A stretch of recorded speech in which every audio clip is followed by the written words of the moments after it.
As a researcher आप लोग किस तरीके से एनालिसिस कर सकते हैं, उसी की बेसिस पे ये एपिसोड होने वाला है। एज अ रिसर्चर आप लोग जब किसी भी स्टॉक या क्रिप्टो या फिर किसी भी इक्विटी मार्केट को जब आप लोग उसको एनालाइज करते हैं तो उसके क्या तरीके होते हैं, उसी में से एक टेक्निकल एनालिसिस, जबकि दूसरे फंडामेंटल एनालिसिस होते हैं। उसके अलावा इसके अंदर आप लोगों की न्यूज़ भी इन्वॉल्व होती हैं और वो सारी आप लोग करते हैं, ठीक है। तो लाइक दैट कि अगर आप एनालिसिस की बात करते हैं तो उसमें एक टेक्निकली होता है, एक फंडामेंटली होता है, ठीक है, और एक होता है सेंटीमेंटली, ठीक है। हम लोग आने वाले एपिसोड्स में इनके ऊपर भी डिटेल से बात करने वाले हैं। ये तीन किस्म के एनालिसिस होते हैं जिसकी बेसिस पे किसी भी स्टॉक के अंदर आप लोग जो है वो रिसर्च करते हैं और फिर आप उसी की बेसिस पे आप लोग उसमें या तो अपनी ट्रेड पोजीशन बनाते हैं या इन्वेस्टमेंट करते हैं। अब ज़रा यहाँ पे मैं आगे बढ़ने से पहले आपको ये बताता जाऊँ कि जो थोड़ा सा ओवरव्यू दे दूँ ताकि आप लोगों को एक आइडिया हो जाएगा। सबसे पहले अगर आप मेरे चैनल पर न्यू आए हैं तो मेक श्योर के सब्सक्राइब कर दें और इस तरह के मज़ीद एपिसोड्स आने वाले हैं नेक्स्ट वीडियोज़ में, उसके लिए चैनल को ज़रूर से सब्सक्राइब करें। फंडामेंटल और सेंटीमेंटल में कुछ ये होता है कि सेंटीमेंटल में आप जितने भी ट्रेडर्स होते हैं, जो इन्वेस्टर्स होते हैं, आप लोग उनके एज अ माइंड सेट, आप उनकी साइकोलॉजी के साथ या आप उनकी पैनिक सिचुएशन में आके ट्रेड करते हैं। यानी कि आप लोगों को कोई ऐसे इंडिकेटर्स बताए जाएंगे जिसमें आप लोग उससे ये पता कर सकते हैं कि भाई फ़लाँ स्टॉक में, या फिर अगर आप कोई किसी भी चीज़ की बात करें, इस वक्त मेरे सामने बिटकॉइन का चार्ट खुला हुआ है, अगर मान लें कि इसके अंदर कोई ऐसी न्यूज़ आ जाती है, उसके बाद फिर उसमें पैनिक सिचुएशन आ जाती है, तो फिर सेंटीमेंटली तौर पे आप इसके अंदर अपनी पोजीशंस बनाते हैं। और फंडामेंटली आप किसी भी स्टॉक या क्रिप्टो या फिर किसी भी इक्विटी या फिर किसी भी कमोडिटी की जब आप उनकी ऑफिशियल से न्यूज़ लेते हैं, जब आप उनकी ऑफिशियल से ये चीज़ पता करते हैं कि भाई आया कि भाई वो कोई नया कुछ आईपीओ बना रहे हैं, वो नया कोई जो है वो आईसीओ बना रहे हैं, कुछ भी चीज़ नहीं आ रही है, या फिर वो कोई अपडेट लॉन्च करने वाले हैं लाइक दैट, या फिर उसके अंदर कोई जैसे क्रिप्टोज में लेयर्स आती रहती हैं, या फिर उसमें कॉइन्स बर्निंग का एक प्रोसीजर होता है, हाल्विंग का एक प्रोसीजर होता है, तो वो सारी चीज़ें जो फंडामेंटल में इन्वॉल्व होती है। जबकि टेक्निकल में आप इन दोनों चीज़ों को बहुत ज़्यादा, मैं समझता हूँ कि अगर 100 नंबर दिए जाए तो उसमें से 10% आप इन्वॉल्व होता है, 10 से 30% इन्वॉल्व होता है, और बाकी जो है वो आप लोग उस चीज़ को एनालाइज साथ में कर रहे हैं, ठीक है। तो इम्पोर्टेंट फैक्टर इज़ दैट कि आप लोग यहाँ पे, अगर मैं टेक्निकल की बात करूँ तो टेक्निकल में सबसे पहले इम्पोर्टेंटली यहाँ पे हमें सोचो कि इसके जो है वो 2-3 पार्ट्स होने वाले हैं टेक्निकल एनालिसिस के बेसिस पे। तो टेक्निकल में सबसे पहले जो आपका जो पहली जो प्रोसीजर वो ऐड होती है, वो होती है सबसे पहले आपकी चार्ट, जो आपका चार्ट जो आपको बता रही है टेक्निकली तौर पर इसको देखा जाता है। इस वक्त जो चार्ट है, अगर इसको मैं इसकी कैंडल्स को इग्नोर करते हुए देखूं तो ये चार्ट मुझे कुछ यूँ लहरें बनाता हुआ नज़र आ रहा है, लाइक दैट कुछ इस टाइप की लहरें बनी हुई हैं। And these are the like that कि ये चार्ट मुझे क्या दिखा रहा है, ये चार्ट मुझे ये बता रहा है कि इस तरीके से जो है वो प्राइस अप एंड डाउन जा रही है। अब इसी चार्ट के अंदर डिफरेंट टाइप्स ऑफ चार्ट्स होते हैं, आप कभी चाहो तो उसको खुद से एक्सप्लोर कर सकते हो। जैसे आप इस बार में जाते हो तो उसके अंदर टोटली आपको सब कुछ मिल जाता है, ठीक है। सेकेंड पॉइंट इज़ दैट कि इस चार्ट को देखने के बाद आप किस तरीके से आप लोग जजमेंट करते हो, लाइक दैट कि जजमेंट की बात कर की जाती है। तो जजमेंट आप यूँ करते हो तो आपको यहाँ पे चार्ट में कुछ ऐसी चीज़ें जो रिपीट होती हुई नज़र आती हैं, ठीक है।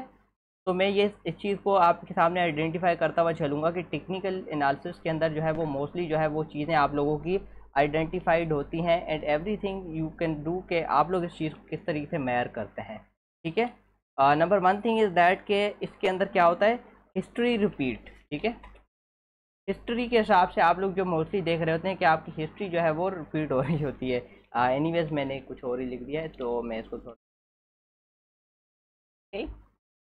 तो हाउ, यहाँ पे देखें तो कुछ कैंडल स्टिक्स की मूवमेंट को आप लोग जज कर रहे होते हैं, लाइक दैट कि अब आप लोग थोड़ा सा यहाँ पे जोशीले नमूने के बैठ जाएं, क्योंकि आपको यहाँ पे कुछ ऐसी चीज़ें दिखाने वाला हूँ कि आप बोलेंगे ये तो पॉसिबल है भाई, ये तो इस तरीके से काम रेयरली कर रहा है, इस तरीके से कर रहा है भाई। यहाँ पे अगर आप देखेंगे तो इस वक्त चार्ट के ऊपर मेरे सामने यहाँ पे ये जो है एक इंगल्फिंग जो है वो एक इनसाइड कैंडल बनी हुई है, ठीक है, बेरिश हरामी पैटर्न जिसको कहा जाता है। इसके बाद से मार्केट डाउन गई और उसके बाद यहाँ पे बुलिश पैटर्न बना है जो कि इसका अपोजिट है, उसके बाद मार्केट ऊपर गई है। फिर यहाँ पे सेम वही चीज़ बेरिश वाला बना है, अगर आप इसको गौर से जज करें, यानी कि बड़ी कैंडल फिर छोटी कैंडल, देन मार्केट फिर डाउन गई। कुछ बात समझ में आ रही है? यहाँ पे कुछ ऐसी लॉजिक्स हैं जो आप लोगों को समझ में आ रही होंगी।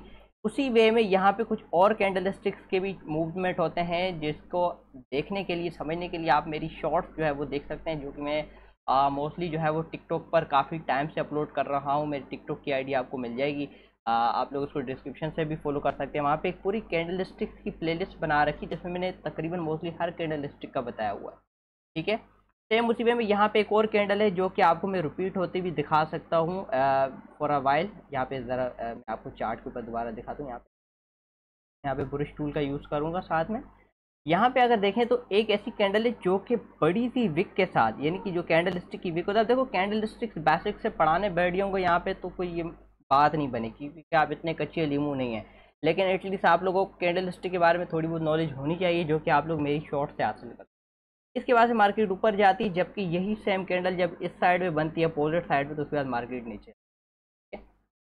यू कैन सी दिस, आप लोग देख पा रहे हैं हमारा चार्ट, हमारी कैंडल स्टिक्स कैसे काम करे। थर्ड फैक्टर्स के अंदर ये आ जाता है, ठीक है। इसके बाद से जो बाकी फैक्टर्स है वो नेक्स्ट इसके पार्ट में मैं डिस्कस करूंगा। थर्ड फैक्टर्स आ जाता है आपके जितने भी ये टूल्स हैं। अब आप लोगों ने बचपन पेंटिंग शेंटिंग तो की होगी, पेंटिंग के टूल्स यूज़ किए होंगे। तो यहाँ पे ये रूलर है, ये आपके आइकन्स हैं, पोजीशन टूल है, ये आपके text tool, brush tool, drawing tool और सारे trade line everything is here. बस आपको जैसे चार्ट से खेलना आना चाहिए, ठीक है। तो खेलना भी इसी तरीके से है कि आप लोग उस चीज़ को सही से मैयर कर सको। तो यहाँ पे हमारी एक जो ये पोजीशंस होती हैं, जो चार्ट होता है हमारे पास, ये किसी रेंज के अंदर ट्रेड कर रहा होता है। उसको देखने के लिए आपको राइट साइड पे ये नंबर्स बाहर आने चाहिए, यानी कि इसको याद करने की ज़रूरत नहीं कि आपकी इंडेक्स है। जैसे इंडेक्स होती है ना, किसी बुक की इंडेक्स होती है कि आपको कोई कहा जाता है कि भाई ये लेसन निकालो भाई, फलां पेज पे है, तो उसी तरीके से आपका सारा इंडेक्स बता रहा हूँ।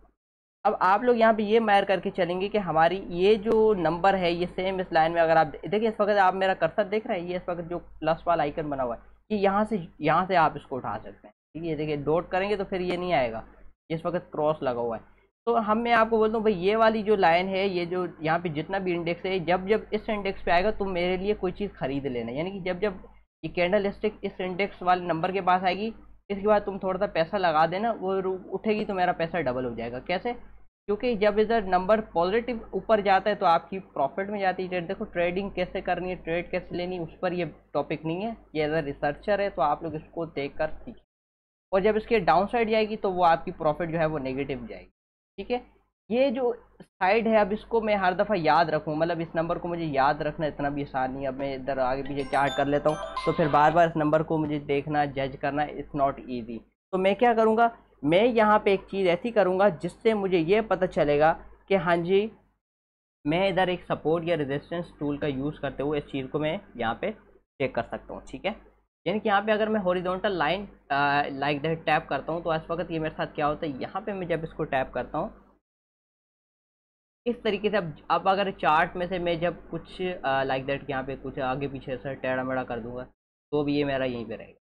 तो ये मेरे लिए एक पूरी लाइन बना देगा शुरू से आखिर तक चार्ट में। इस टूल का ये मत है, तो ये हेल्प, आप इस टूल की मदद से काफ़ी जगहों पे यहाँ पे लगा सकते हैं, यहाँ पे लगा सकते हैं, जहाँ जहाँ पे आप लोगों को जो एनालिसिस आप करेंगे उसकी बेसिस पे आप रख के एज अ टेक्निकली तौर पे आप इस पर ये सब चीज़ कर सकते हैं। तो मेक श्योर कि चैनल को सब्सक्राइब करके और बेल नोटिफिकेशन को ज़रूर से ऑन कर लें, क्योंकि बेल नोटिफिकेशन ऑन करने के बाद ही प्यारे दोस्तों आपको मेरी नेक्स्ट पार्ट का नोटिफिकेशन मिलेगा। अदरवाइज़ आप मिस कर देंगे, आपको नहीं पता चलेगा कि मैं न्यू वीडियो मैंने कब अपलोड किया है।